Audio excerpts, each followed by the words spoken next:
Hello, and welcome to Sobercast. We provide AA speaker meetings and workshops in a podcast format. We are an ad-free podcast, and if you enjoy listening, please help us be self-supporting by visiting Sobercast.com, look for the donate link, and drop $1 or $2 into the virtual basket. Also, if you're a member of NA or have friends that are, please tell them about our other podcast, NAPOD. NAPOD features NA speakers and workshops in the same format as Sobercast. We upload a new speaker every day, and it's easy to subscribe by searching for NAPOD, N-A-P-O-D, all one word, on any podcast player app, or go to napod.xyz if you'd like to listen online. Hope you enjoy the podcast and have a great day.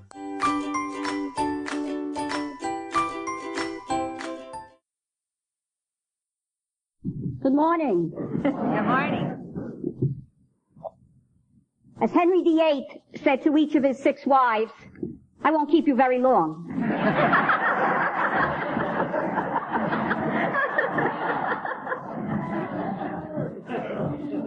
Well, it's Sunday morning, and on Sunday morning, some people bow their heads to pray, and some folks bow their heads to putt.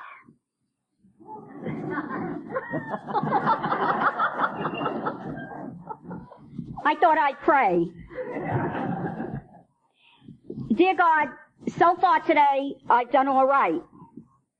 I haven't gossiped. I haven't lost my temper. I haven't been greedy, grumpy, nasty, selfish, or overindulgent. I'm very thankful for that. But in a few minutes, God, I'm going to get out of bed. And from then on, I'm probably going to need a lot more help. How are you? Good. That tells you that I come from the Bronx. The Bronx, it's the kind of place that when you leave it, you're not quite sure it'll be there when you go back. However, there is a sign in a restaurant in the Bronx, and it says there are only 2 places in the world that have "the" in front of them. One is the Bronx, and the other is the Vatican. And I'm associated with both of those places. Give or take a little bit here and there. I would like to thank Rick and Linda and the committee and whoever else had a part in having me come to this holy place, Lincoln, Nebraska, to share my experience, strength, and hope with you. It's an honor and a privilege to be in your beautiful presence. I cannot help but be impressed at the blessing and holiness that sits before me. It's nice to be invited. There was a time in my life when people stopped inviting me. I used to go anyway. And then I made a 30-day retreat wondering why they didn't invite me back. So indeed, it's an honor and a privilege to be invited. Someone asked me, when you get up to speak, are you nervous? And I said, sure, it's always throw-up time for me. And someone else said to me, worry when it isn't. And I said, that's right. But in talking about being nervous, I'm reminded of the young priest. He was going to give his first sermon, and he was very nervous about the whole thing, and one of the other priests said to him, why don't you ask that old priest over there, Father Michael? He was a great speaker, and he'll give you some techniques. So the young priest went over and he asked Father Michael, and Father Michael said, sure. He said, the best thing to do is start with a line that is going to grab their attention. For example, he said, say something like, some of my best years were spent in the arms of a woman. Well, the young priest stood with his mouth open. He couldn't believe that this is what was coming out of the old fellow's mouth. And the old priest smiled and he said, she was my mother. Well, next Sunday came, and the young priest got up, and he's hanging on to the podium, and he's about to give his sermon, and he's so nervous, and he says, some of the best years of my life were spent in the arms of a woman. But for the life of me, I can't remember who she was.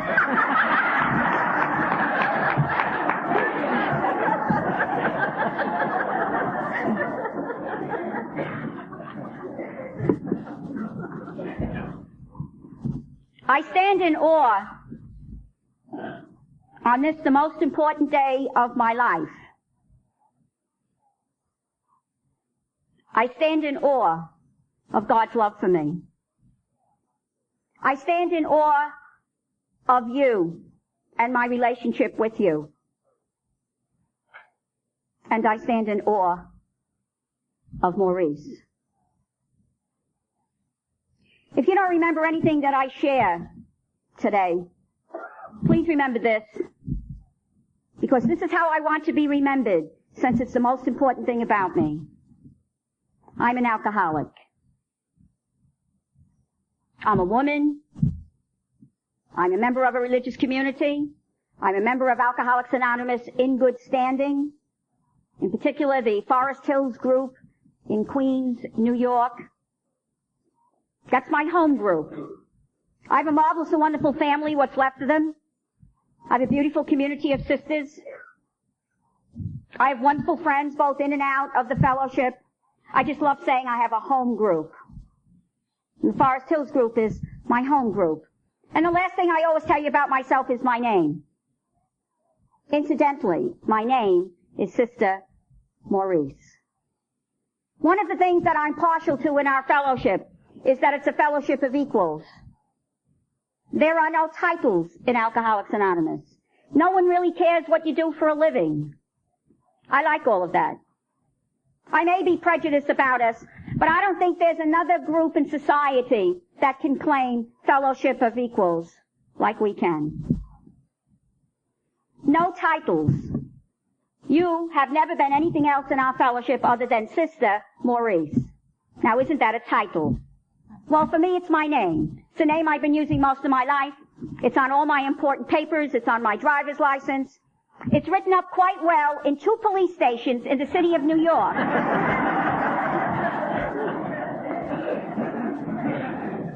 But moreover, it's the name that I gave to you when I came into your beautiful presence a while back now. A call had been made for me, and I was to go to the Forest Hills group of Alcoholics Anonymous.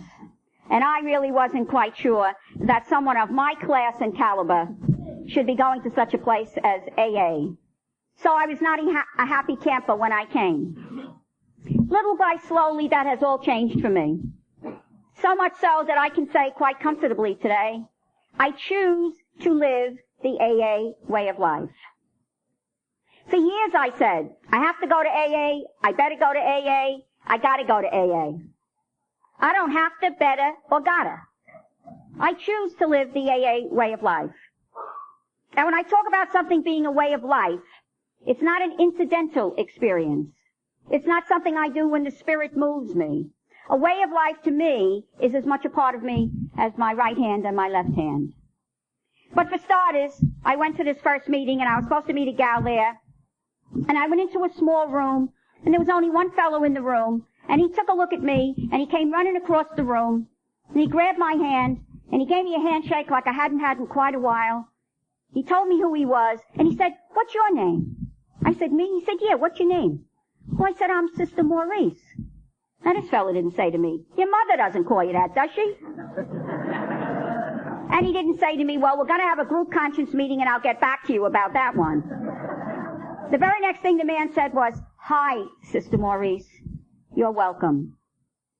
And in my over 27 years with you a day at a time, no one has even suggested that I call myself anything else.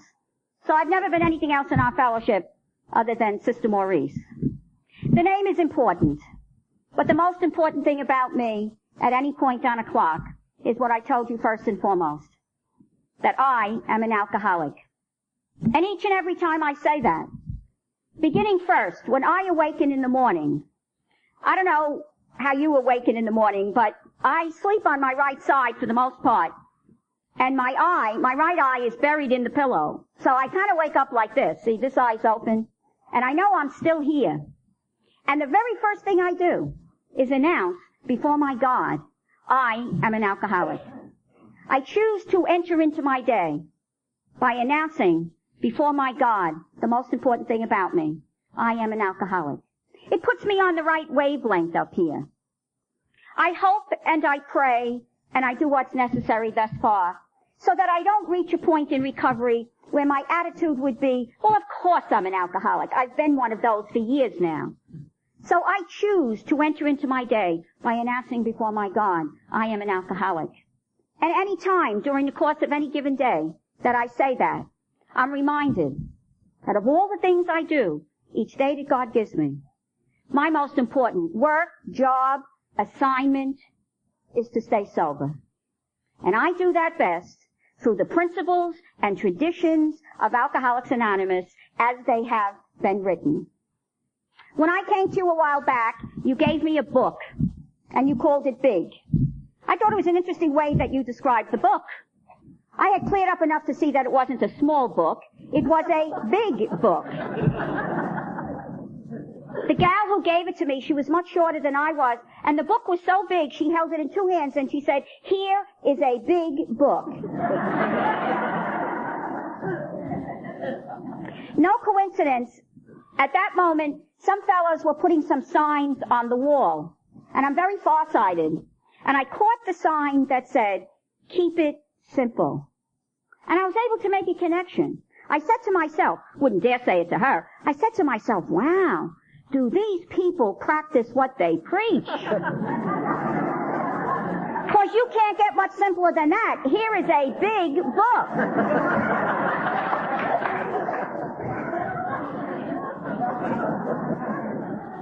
Of course, now we have the paperback, which I call the small big book. And I do that purposely. Because, you know, there is another book out in the bookstores. It's called The Small Book. And it talks about being an alternative to Alcoholics Anonymous. So I call ours The Small Big Book. Well, you know, you introduce anything new in AA and they send for you. And this fella came to me one night, he had a small big book. I thought he was going to pay me a compliment, and then I saw how upset he was. And he said, hey, sister, you call this the small big book? I said, I do. He said, that's a contradiction. I said, what do you mean contradiction? He said, small, big, small, big. I said, well, we have had jumbo shrimp for years.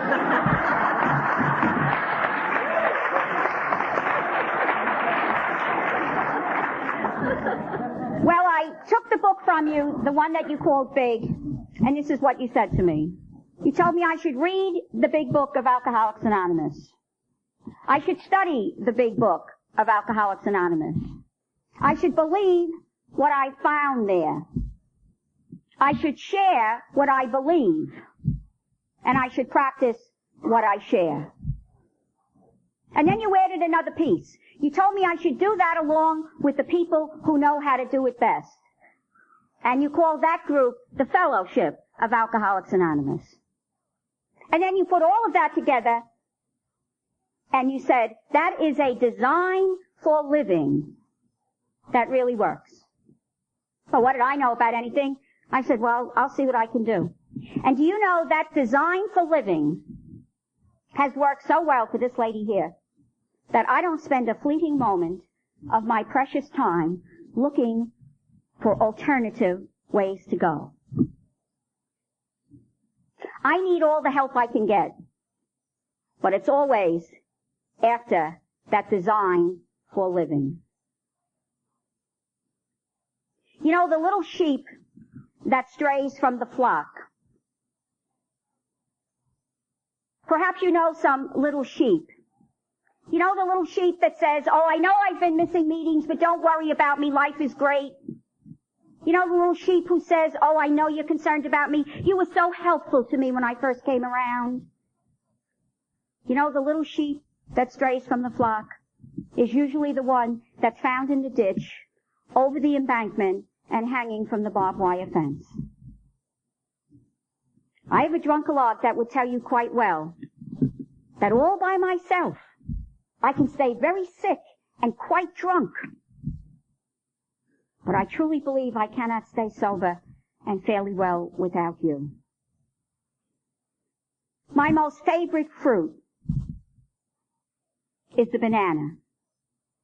And last night, close to midnight, I had a banana because it was in the beautiful basket of fruit that was up in my room.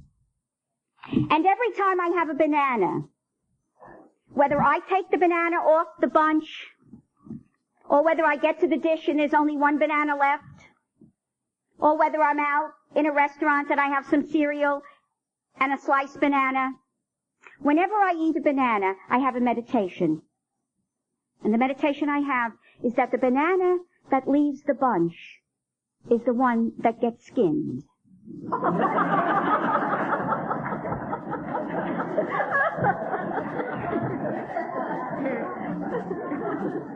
Now, if you didn't get that, you could talk to your sponsor.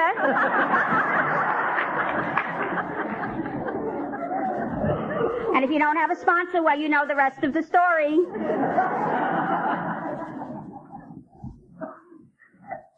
Alcohol became a way of life for me in a very short period of time. It dictated my moods, it made my decisions, it said you will, and it said you won't. I found it hard to eventually surrender to that when the first drink of alcohol went into this body, mind, and spirit, I was put in a position where I could no longer tell you how many I was going to have. I couldn't tell you what my behavior was going to be like. However, if you asked me in those days, how many did you have? I would have said 2, because that's what a lady should have. And if you said to me, and what was your behavior like? I would have said, steady as you go, because that's how I saw myself. The most fascinating thing I have learned about the disease of alcoholism is that it's that first drink. I was a first grade teacher at the time, and I would be working very hard with my children at 10 o'clock in the morning. And something would start in my body, mind, and spirit. And it wouldn't be saying, don't you have to go out to the bathroom? Don't you need a cup of coffee? It would be screaming in there, you need a drink. And the very next thing I would do would be to put up against that screaming what people told me I had so much of, and that was willpower. And the willpower approach was futile. And I went on to learn that it wasn't that I was a weak-willed individual, but rather I was a sick, untreated alcoholic, a diseased person. And so morning after morning after morning, in the classroom, I'd move to the next game plan. And I would say, well, it's a couple of minutes after 10. These kids can go out to the bathroom. They can have their snack. I'll get the teacher next door to keep an eye on them. I'll go over to the convent, get a drink, and be back when this is all over. And I'd be running across the yard to the convent, and this would be my thinking. This is going to be my last drink, at least until I've done my day's work. I was too sick to recall in those days that at 5 a.m., when the big bell went off to get us into our day, my story goes back to old God's time, before we went mod. And we had this big bell that went off at 5 a.m. And for me to get into anything in those days, I had to reach over from my bed and take that drink. And each and every time I took it, I said, this is going to be the last one, at least until I've done my day's work. And so after I would take that first one, I was put in a position where I had no say in how many more I was going to have. And everything began to center around, when am I going to get that next one? And yet, in those days, if you met me along the street and you said, sister, could I ask you a question? Who or what is the center of your life? I would have been insulted by the question. I mean, you just called me sister. You see how I'm dressed, every piece from stem to stern. You just saw me come out of that building called convent, and you're asking me who's the center of my life? How come you don't know that the center of my life is God? And I would have been insulted by your question. Today I choose to live honestly, thanks to you. You know, I knew a lot about honesty before I met you. In fact, I was in a position of teaching little children how to be honest, and then instructing those little children to go home and help mommy and daddy be honest. You know, it's one thing to know a lot about something. It's another thing to pass it on to the whole world. But what about having it in your own life? And you know, for a time there, honesty was on the back burner. But today, I choose to live honestly, and I have no problem in sharing with you that somewhere along the journey, the focus shifted for me And it shifted from God to that next drink. And I justified the use of alcohol in my life. I might say, too, because maybe someone here needs to hear it. It was not one of my goals in life to become an alcoholic. I don't recall getting up a dark and gloomy day, a bright and sunny day, saying, today's the day, Alky, by 6 tonight, watch me. I'll destroy me and see how many I can take with me. I do not see alcoholism as self-inflicted. That's my opinion. I believe it's a sickness that comes to a person.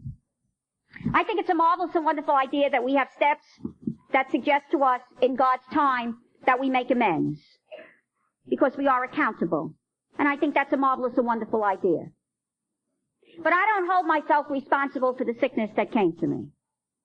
However, I do hold myself very, very responsible for the life-giving, precious gift of sobriety that has been given to me. I did not get sober. I tried to get sober. I wasn't able to pull it off. I don't believe a person can get sober. That's my opinion. I believe something bigger, greater, outside of that person takes place. They call it a miracle. And I believe the precious life-giving gift of sobriety is given. And it's given by one bigger, greater than all of us put together. I choose to call that one God. And so I feel very responsible to take care of that precious life-giving gift of sobriety each day that God gives me. So much so that I have no problem in sharing with you. If you should ever hear that Maurice is back drinking, please, please, don't call me a victim. Call me a volunteer. And the very next thing you say about me, somewhere along the line, she wasn't willing to do everything necessary to stay sober. I cannot plead ignorance today. You have taught me, and taught me well, how to take care of that precious life-giving gift of sobriety each day that God gives me. Going back to the scene in the bed, my eyes in the pillow there, the second thing I do is pray the Lord's Prayer. And when I reach the part of the prayer that says, give us this day our daily bread, He will not refuse anyone who asks for the bread. He will give sufficient for the day, I believe. It is my responsibility then to take that bread and to use it to take care of that precious life-giving gift of sobriety through that design for living each day that He gives me. I was affected physically, mentally, spiritually, socially, and emotionally from this disease. Physically, I fared out pretty well, as far as we know. But there were times that I tried to arrange my own physical death. I used to take the car, leave the Bronx, go across the George Washington Bridge, and up the Palisades Parkway. And I would pull over where you could sightsee. And I would say, when those cars are gone, when those kids are gone, I'm going to run this car over the embankment because I don't know what's the matter with me. And then you know what would happen? I would have what I call a moment of amazing grace. And I'd say to myself, I'll go get a drink. I'll come back another time. So I was not to die physically. But there are other ways of dying. I'm sure you can identify. I suffered the death of my values. I suffered the death of my integrity. I suffered the death of everything I stood for as a woman and everything I stood for as a sister. All those areas of my life died. Outwardly, I looked pretty good, held a job, did it fairly well, tried to keep up with my responsibilities. And above all, during this time, I always said my prayers. And many of you have shared with me along the journey that you thought you missed the boat because you didn't pray enough. Listen, I prayed enough for you and all belonging to you. So this disease must be so big, and indeed it is, that something as powerful as prayer will not take it away. I don't believe you can just pray your way through your alcoholism. And yet we say, where would we be without prayer? Prayer is a path where there is none. When all else fails, have I prayed? But I think there's another piece that goes with the prayer for people like you and me. Pray and row the boat. And this beautiful design for living enables us to do that, to pray and to row the boat. Well, I denied that alcohol was my problem. And I was somewhat relieved when I learned that denial is the major presenting symptom of alcoholism. And when you're in denial from this disease, you are not in touch with reality. What I knew about my drinking would fit on a postage stamp. What was happening in my life was as big as the state of Nebraska. But if I didn't have it up here, when it was presented to me, then it didn't happen. And it would be a good idea if you went and took care of your own laundry. Now, once in a while I meet someone who says, you know, nobody really ever talked to me about my drinking. Oh, I can't say that. Hundreds of people talk to me about mine. Some of them came from Europe just to talk to me about my drinking. Some of them wanted to be martyrs at an early age. The nerve of that one to come in here and talk to me about my drinking and the behavior that went with it. And there were many times that I exercised the denial. You know, I could come here today and I could tell you what it's like in recovery today. And you could say, well, you know, hey, pretty much the same for me. Yeah, I follow the design, I do. You might find yourself saying, I wonder if she ever felt like I felt. I wonder if she ever did any of the things that I did. See, so I like to tell you what happened. In regard to denial, my mother was in the hospital having a total hip operation. And she was there quite a while. The operation wasn't as perfected way back then as it is today.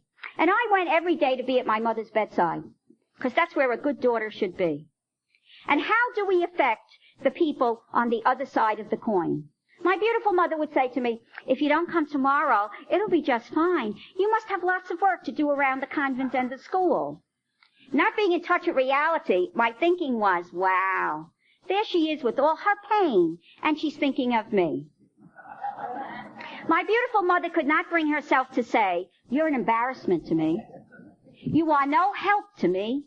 I don't need you around this hospital drunk. Well, I have just one sister, and she's also a sister, a member of my own community. And during my active alcoholism, my sister secretly wished she had joined a missionary community and lived in South America. It's very hard to be proud of a sick, untreated alcoholic. I know that today. I didn't know it then. So my sister came to the hospital to visit my mother. She gave me a little wink to come outside. I dutifully went outside. She's very, very tall, 7 years younger than myself, but very tall. And she put her finger like this. You know how they do it.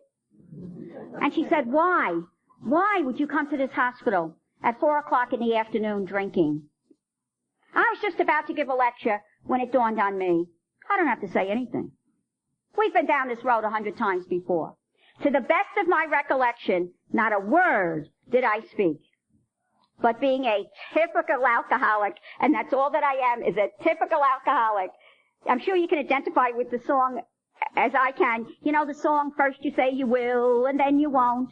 You know? You've made up your mind you're not going to say anything, but you're going to put something on the record. So I took my right hand, which was the more powerful of my two, and I belted her. Shortly thereafter, 2 nurses came running down the hall, and they are yelling, sisters, sisters! Now, they weren't calling us sisters because we were the duty girls. But we were dressed very much like sisters used to dress. Some still dress today. My veil was on the floor. Hers was someplace else. I can see people are starting to gather. This is the famous hospital for special surgery in New York City. People come from all over the world to that hospital. One of their major rules is that no one leaves their bedrooms unescorted. These people were coming out crutches, wheelchairs, all 4s. Because the word got around very quickly that there were 2 nuns out there killing one another. Now, in the midst of all this chaos, I have a couple of thoughts going on in this head up here. Interesting. I did not have the thought, maybe I shouldn't have belted her. And I didn't have the thought, maybe I shouldn't have had that last drink before I came down here. Uppermost in my mind, right here, I'm looking at her, and I'm saying to myself, why did she scream? I look back with a sober, clear head today, and, it's kind of normal. Someone gives you a belt and you let out a hoot. But see, I wasn't in touch with reality. The other thought I had was my purse had fallen onto the floor, making a rather loud sound as it fell to the floor. I was a little distracted with the purse, but I managed to get it over here by my feet, and when I could steady as you go, I was going to bend down and pick it up. Now, I wasn't too concerned about the few dollars in the purse. I have a vow of poverty. I kept it quite well during this time. But I was very concerned about the pint of holy water in the purse. 1 pint of Christian Brothers branding. And what is that all about? That's nothing more than the thinking of a sick, untreated alcoholic. Now, there's only one word to describe somebody who'd be in the position that I was in. Oh, I had to go through a lot of other descriptions. And if there's anyone here today who still sees themselves in this first group, I would suggest you leave that thinking here, because it doesn't apply. I had to go through bad, hopeless, weak-willed, sinner, you should know better. I beat myself unmercifully with, you should know better. But the way I would describe someone today who'd be in the position that I was in would be sick, unwell, not playing with full deck. That's respectful. Or I heard a fellow one night, he described himself, he said he was a quart low. I heard another fellow another night, he said he had a photogenic mind. He just never had any film in the camera. But I had to go a ways before I could see myself as sick and unwell. If you drink and you drive, you might miss the mark. It was an insult to show on your face that you were thinking of driving us home. I brought you there, I bring you home.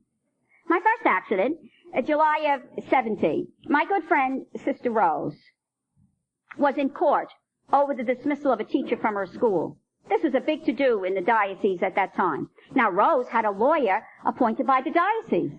And I said, who knows more about this case than I do? I'll be in the court to help the lawyer help Rose.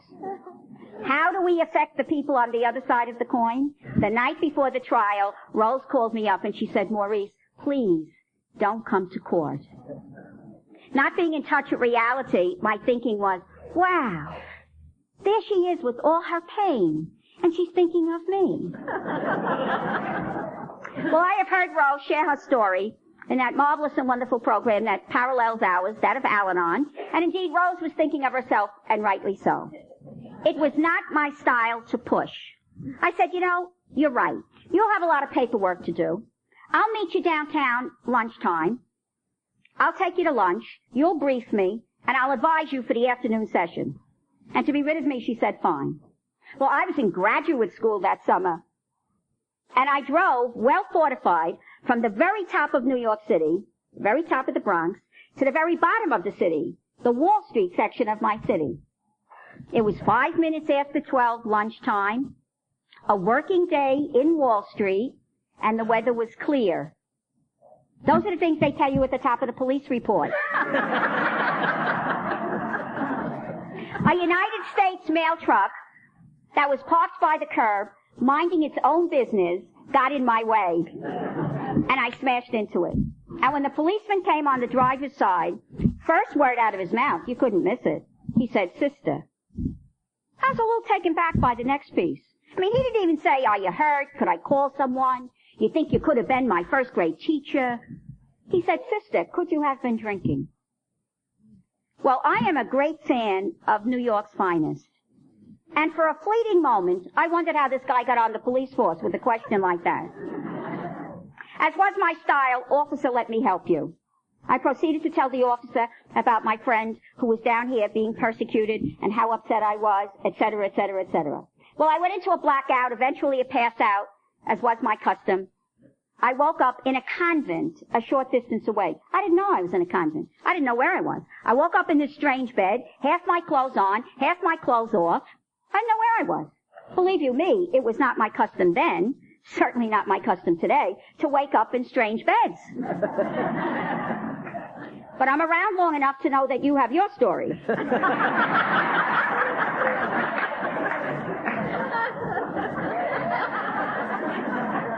However, at a time like that, we all have the same tricks of the trade. Where am I? What happened? And how do you get out of here? I put that game plan into operation, and I could see a partially open door, and I could hear some voices. So I tiptoe over. Now, I don't know, maybe it was your style. It certainly wasn't my style to throw the door open and say, what happened? So you tiptoe over and you hang one ear out, see if you could get a little something to go on, because you know from nothing, and you do know that they're going to be asking you questions. So you have this ear out. Well, I get to the door. The ear is out. I can see Rose, so I knew everything was going to be okay if Rose was there.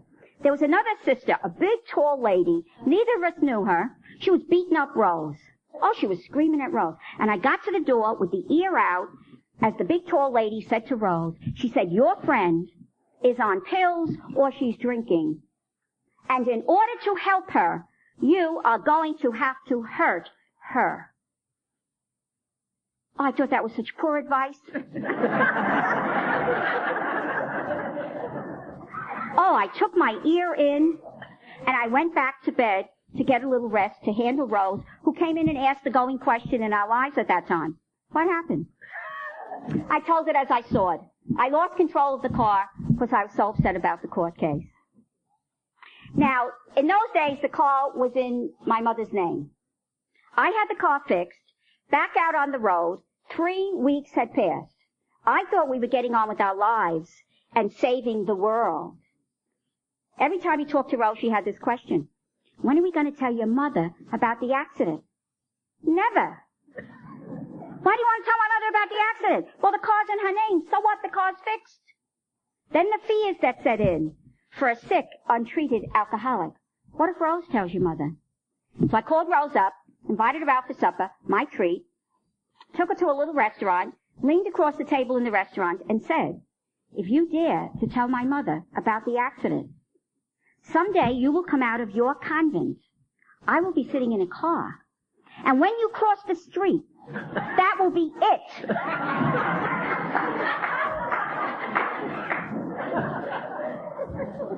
That is called threatening someone's life. Now, I always share that in my story. And one night, 100 years ago, that means a long time, I was speaking someplace, and we had a friend of ours at the meeting. She's not in program. And at the end, I noticed there was some commotion. And she was pushing everybody aside. She said, I have to get to Maurice. I said, what's the matter with you? She said, do you really think you would have run over Rose? So my head kind of jerked back. No one had ever asked me that question before.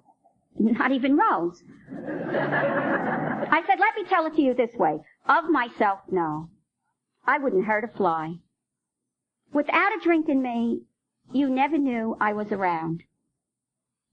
As a little kid, well into adulthood, I was always hiding out. I was like part of the woodwork, part of the drapes. What did I have to offer? What was I anyway? Life comes from the inside out.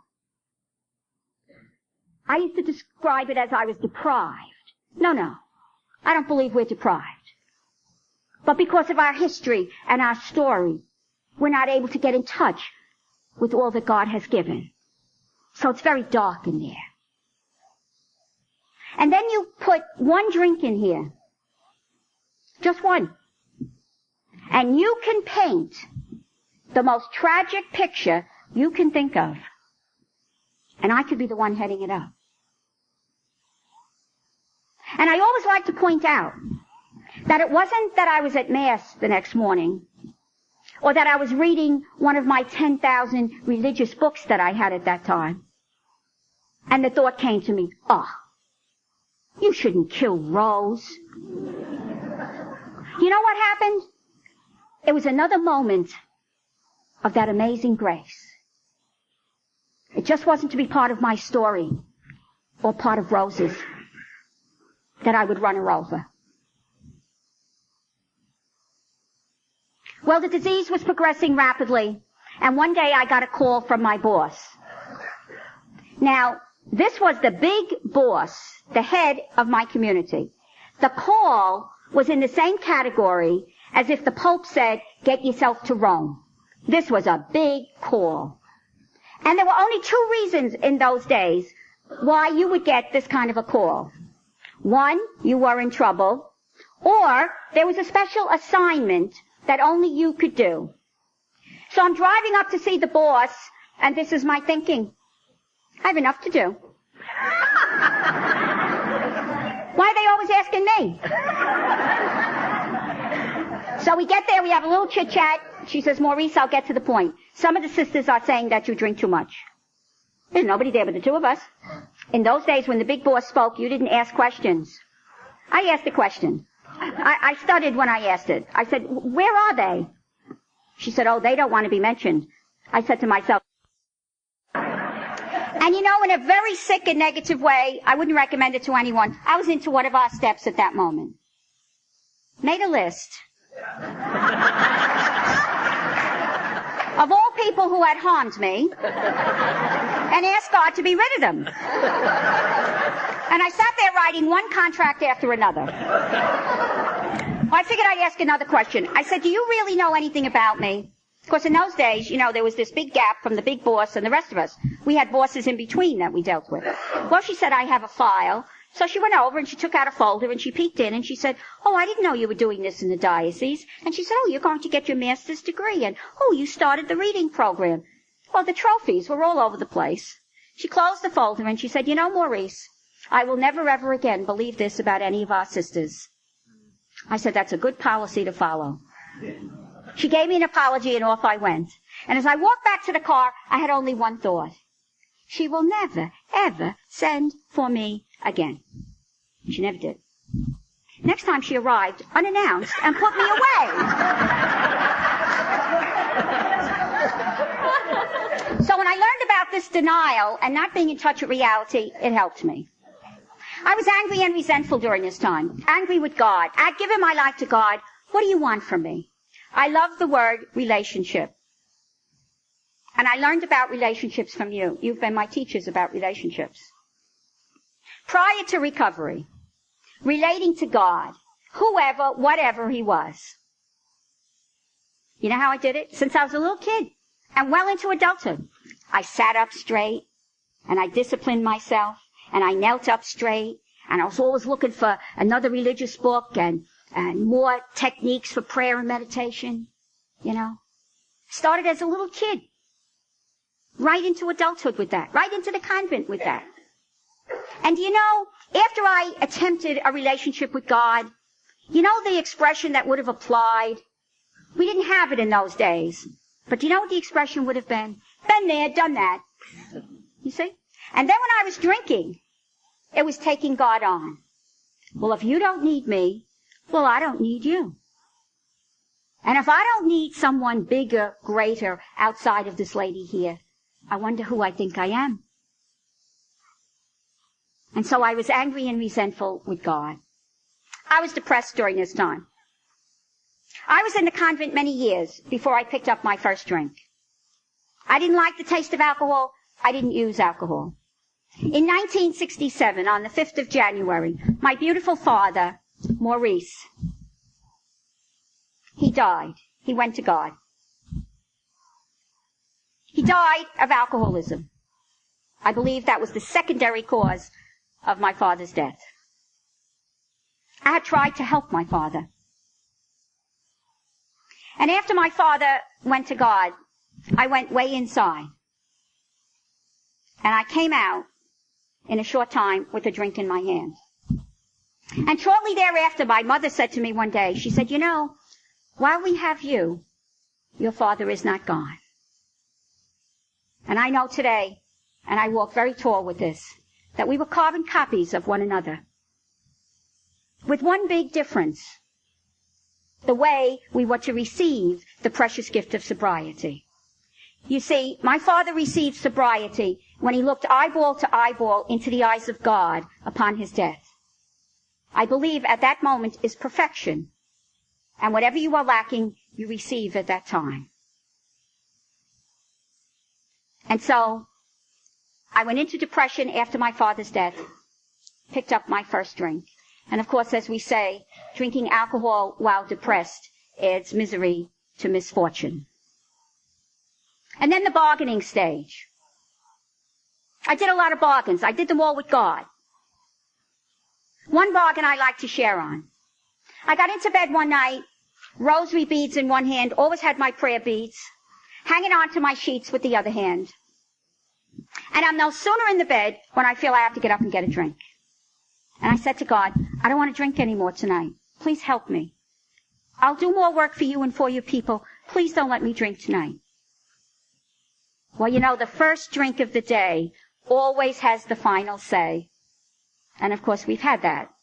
So the rosary beads go to the floor, and the covers get pushed back, and you get up out of the bed, and you crawl along, you get your hiding spot, and you get your bottle. And I took another drink, something I didn't want to do.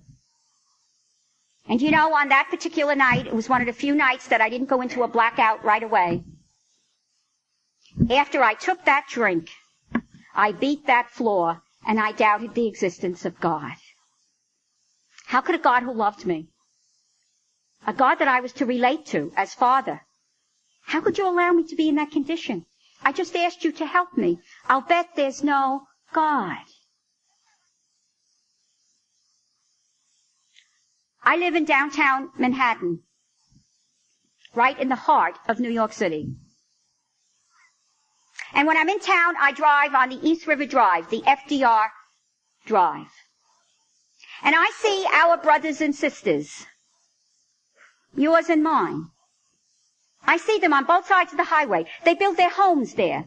They build them out of cardboard boxes and plastic bags. And they need a meal. They need a pair of shoes, pair of socks, or pants. And they have little brown bags. They have one brown bag like I used to have, and they have other brown bags sometimes. And you know, if those folks went over to the guardrail on the FDR and beat the guardrail and doubted the existence of God, we'd say, poor socks, what they got going for them? I'm in a beautiful convent. I want for nothing. And alcohol brought me to the point where I doubted the existence of God. As we say in here, whether you come from Yale or jail, Park Avenue, Park Bench, what does it matter? I think it's very important to know your story, your history. But I'm more concerned with where do we go from here?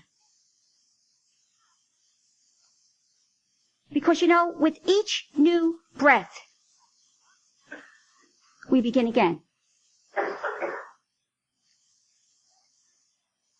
And the other thing I did that same night, I cried out at the top of my lungs, isn't there anybody, anywhere, who knows what I'm going through?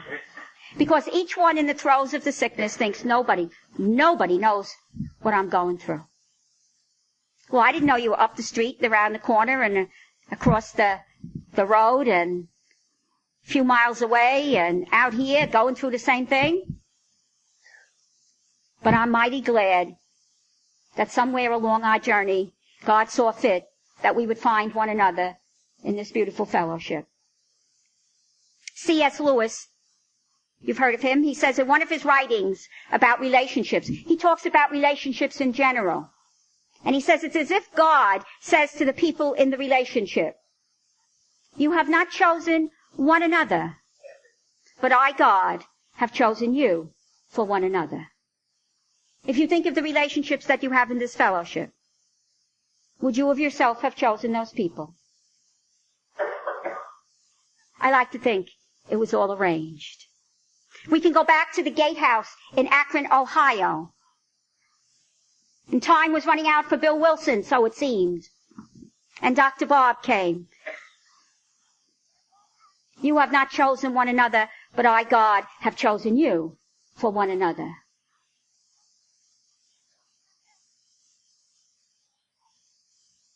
Well, today, I make bargains, deals, promises, and commitments, and I follow through. I attribute that to one fact and one fact only. I don't drink alcohol while I'm sober. Very significant in Maurice's life. And the final stage is acceptance. The disease was progressing rapidly, and finally it all came to a head. I had a lot of do-gooders in my life, people who talked to me about my situation. I had two exceptional do-gooders, my sister and Rose. And keeping it very simple, they snitched. They blew the whistle and they turned me in to the same boss that I had won over some time before. And they brought the boss to my mother's where I was hiding out. And things started to move rapidly. I noticed a marked change in the boss. She was very gentle with me, but she wasn't interested in anything I had to say. And she spoke in past tense. She said, arrangements have been made. And they're expecting you in Lutheran General Hospital in Park Ridge, Illinois. And she said you could go Friday or Saturday. I figured I'd be dead by Saturday. I said, oh, I'll go Saturday. She said, you'll be there for 28 days. And I said to myself, not me. And she said, you'll find out what's wrong with you. And I said to myself, nothing wrong with me. But I knew the only way I was going to get out of that room was to say I would go. Oh, I said, I'll go. So I went out on an AA plane, American Airlines.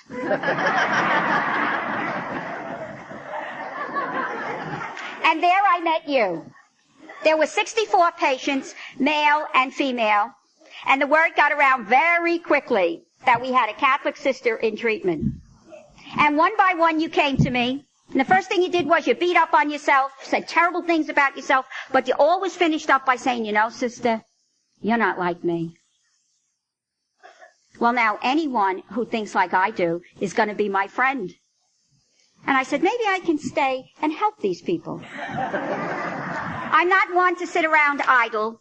By the end of the first week, I was a therapist. And the word got around quickly. If you don't understand it in group, you don't like your counselor, you talk to that sister. She knows everything about everything. Now, we had one free hour at 1 o'clock every day.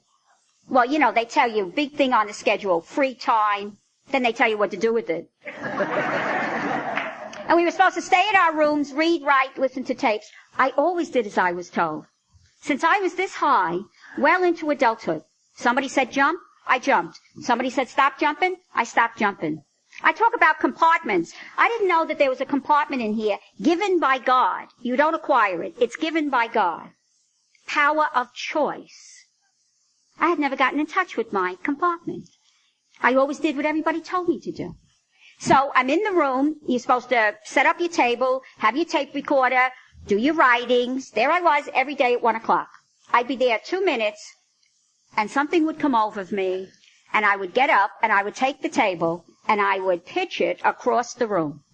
Then I'd go to the wall, bang my head on the wall, yelling and screaming at God, why me? I've been so good, and this is what you've done to me.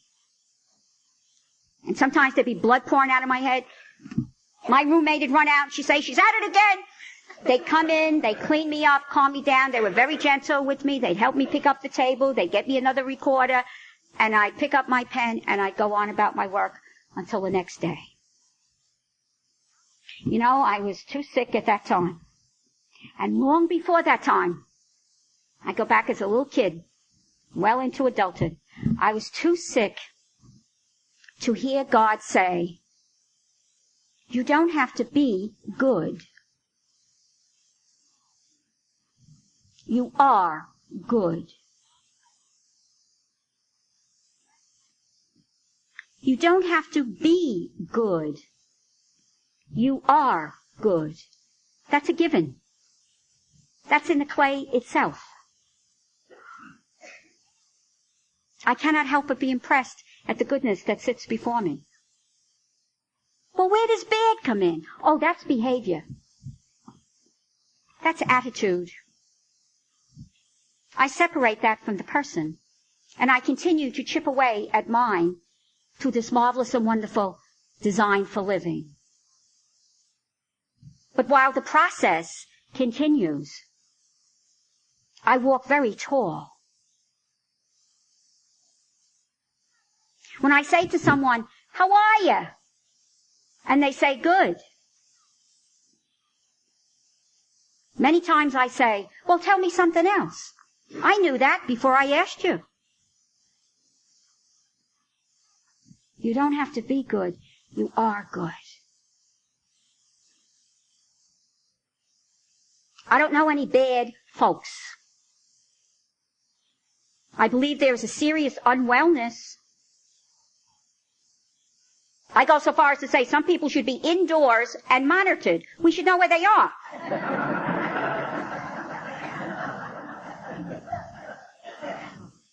You don't have to be good. You are good. What I do is not who I am. You helped me a day at a time to get in touch with that. Well, some 27 years later and then some, I have the same question of God. Why me? Not why me, why am I an alkie, but why me, why am I sober, since most people don't receive this gift? And the last time I asked him was after I left the beautiful people at the breakfast table, and I went upstairs to my room, and I said to God, "Tell me one more time, why me? Why am I sober, since most people don't receive this gift?" And he answers very loud and very clear. And he says the same thing to me all the time. He says, "Maurice, you have not chosen me, but I have chosen you." You see, the book says, the big one, or the small big one, God did for him what he could not do for himself. And he says, many are called to the disease of alcoholism. Very few, a drop in the bucket, are chosen for the precious life-giving gift of sobriety. And I say, well, why me? And he says, well, make your little chart. I make a little chart. I headed alcoholism. I put a simple line down the center. I put on this side of the chart all of us in recovery. There'll be standing room only if you go to Minneapolis a day at a time next year. But if we put on this side of the chart, those who are still out there, you wouldn't even see us. I find it awesome to be on that side of the chart. And I don't want to lose touch with that. I don't want to go through the motions of, yeah, I'm an alcoholic, then a year. And so I ask him. And it keeps me energized. Why me, God? Why am I sober? So I'm on that side of the chart. I say, well, why, God? Why am I on that side of the chart? And he says, Maurice, how do you see death? 100 years ago now, that means a long time, I sat with death. I found it so negative, and I cannot afford to think negative. And I had some writings, and I had some tapes, and I was praying, and I read a line that I had read many times before. But you know what happened for me? It was another moment of that amazing grace. And the line was, there's a time to be born, and there's a time to die. And I believe that's on God's calendar. And I believe a person goes to God in debt, whether they're 2, 22, or 102. Whether they die in their sleep, AIDS, alcoholism, shooting, explosion, cancer. We're all dying of something. And I believe the death will come about when the work is finished. I cannot believe that my God stands or sits any place and says, well, I'm taking that father, I'm taking that child, I'm taking that friend. God doesn't operate that way. But your work is finished. We may have more work for those folks to do, but on God's calendar, the work is finished. That helps me. The point. The people on this side of the chart, the 2.5 million, I believe that we are. Well, we have a disease that kills most people.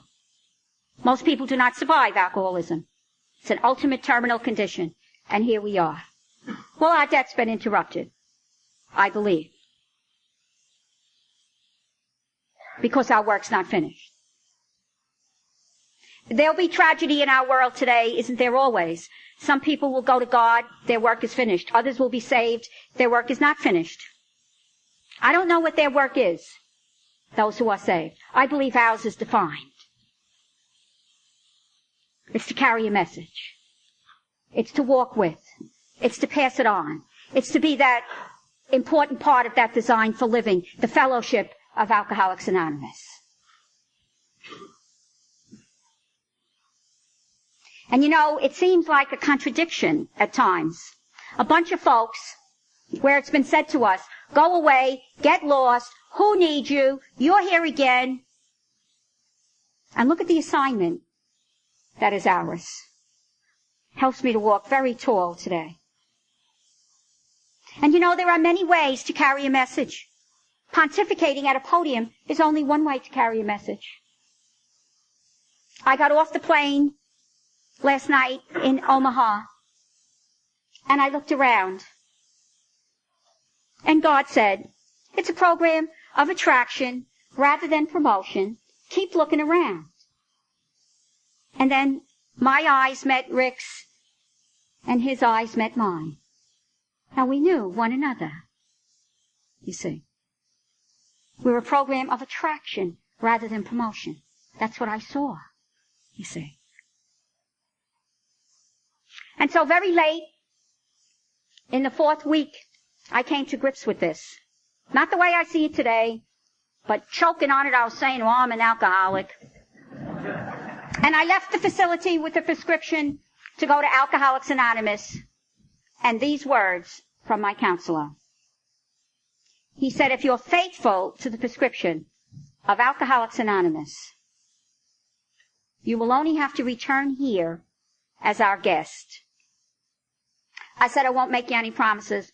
I'll see what I can do. And by the grace of God, that amazing grace of God, and faithfulness to that design for living a day at a time, I haven't found it necessary to pick up a drink or any substitute since that April 17th, 1971.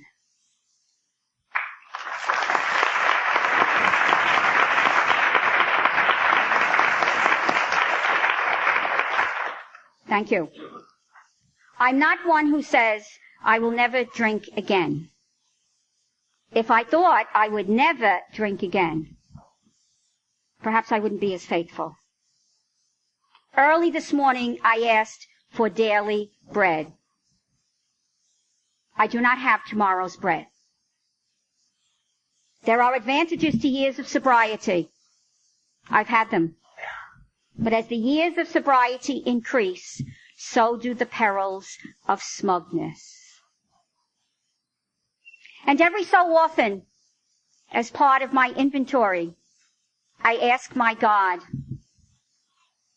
does it just seem in the eyes of the world that I am a recovering alcoholic? Or am I a recovering alcoholic? And so I came in to Alcoholics Anonymous, and I did the old one too. I went to meetings and I didn't drink, and I didn't drink and I went to meetings. And I could always be found in the 3rd row, all hunched over, waiting for this event to be finished so I could go home. But they weren't going to say that I wasn't there. And one night I heard a speaker share, and it was like a shot in the arm to me. He said that he learned, unless he put those 12 suggested steps into his life and made some changes, he could very well lose his sobriety. And I sat up real tall.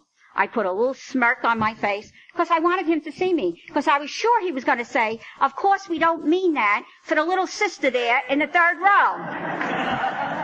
And the man never said it. And with the help of my sponsor and a few other people, I learned why I was so miserable. I had not changed. Oh, I heard, and I used to say, another one of the cliches, change or die. And I used to poke the one next to me and say, isn't there something in between? You know. But do you know that's what it comes down to? That's what it comes down to on this, the most important day of my life? Change or die. You see? Another one of those cliches, that used to get to me was, in order to keep what you have to give it away. I used to go into the bathroom, and I used to say, in order to keep what you have to give it away. I have a little something, and in order to keep it, I got to give it to them. Well, But in order to keep it, you have to give it away. Giving is a sign of life. Keeping is a touch of death. And so, little by slowly, I got into our 12 suggested steps. And 3 major changes started and continue a day at a time for me. The first is the intellectual. You see, when I came to you, my thinking was either a 1 or a 10. Extreme in the thinking. You see. My thinking would fit on a postage stamp. It was so narrow. My thinking went ready, fire, aim. And we talked about those things. And you said to me, listen, Maurice, take a look at the 12 suggested steps. Little by slowly, you'll be able to make changes. An intellectual conversion has taken place up here. I got out of my own head. I could see the broader picture. I can give people permission to have their opinion and to see things the way they wish to see them, be respectful of them. Oh, that all happens up here. Intellectual conversion. The moral conversion. My value system went out the window. That bothered me terribly. And you said, hey, listen, you'll be able to put first things first and second things second, and when you're wrong, you'll be able to promptly admit it, and you'll be able to practice the principles in all your affairs, and you'll be able to practice the principles and you won't have affairs. And so we've had a moral conversion, and then the spiritual. The spiritual came in 2 ways. First, I had to get a balance with religion, because I wasn't just Catholic. I had little flags. Catholic, very, very, very, very Catholic. So I was to the extreme with that. And you helped me get a balance. You said our program teaches us about balance in every area. And you helped me get a balance with religion. And then the spiritual. I said, well, what is it? You said, well, it has to do with life and living and love and loving in relationship to God, self, and others. Well, I wanted to have relationships with other folks, and I wanted to get closer to this God now. But what about self? I said, there's nothing here. You said, we'll help you. We'll help you get in touch. And little by slowly, you helped me get in touch with all that God had given me. I believe for a life-giving, healthy spirituality today, the key is a relationship with self. This is the person you bring to the relationship with the other folks. This is the person that sits before God trying to have a relationship. You see. I taught little children, love your neighbor as yourself, but I tried to love my neighbor instead of myself. See. So, I have a life-giving, healthy, meaningful spirituality today. I have a balance with my religion. So I've had a spiritual conversion. And the other major thing that has happened is I still like to sit in the 3rd row. But I sit and I walk very tall today. Because, when God gives the precious gift of sobriety, and I believe it's the same for our friends on the other side of the coin, the beautiful gift of recovery, he says 3 things. He says, first, I'm interrupting your death. Your work's not finished. Carry a message. Walk with. Pass it on. Help other people take care of their precious gift. Be that fellowship. He says, secondly, you will share relationship with these people. They will come into your life and you will come into theirs in this beautiful fellowship. And he says, third, with this gift of sobriety, this gift of recovery, I give you your dignity. Walk tall. And so my prayer for you is that you'll continue a day at a time to have your sobriety, your recovery, and as a result of that, I just know, you'll have your dignity. I close with a piece from the big book of Alcoholics Anonymous. If you haven't found anything thus far to identify with, perhaps you can identify with this. Here I found an ingredient that had been lacking in any other effort I had made to save myself. Here was power. Here was power to live to the end of any given day. Power to have courage to face the next day. Power to have friends. Power to help people. Power to be sane. Power to stay sober. The short version of Maurice's story. Sometime they're going to invite me for the short version, or I'll go anyway. I'm sure you'll be able to identify with it as well. But before I pray that, I would like to thank you, Rick and Linda, for listening to the tape and giving in my name. And I'd like to thank all the folks who made a contribution to having this marvelous and wonderful Spring Fling, and for inviting me to come. And the short version of Maurice's story, Amazing Grace, how sweet the sound that saved a wretch like me. I once was lost, but now I'm found, was blind, but now I see. And may God, however you understand that God, may God bless you, and God bless me, and God keep you, and God keep me, because nobody does it quite as well. Thank you so very much.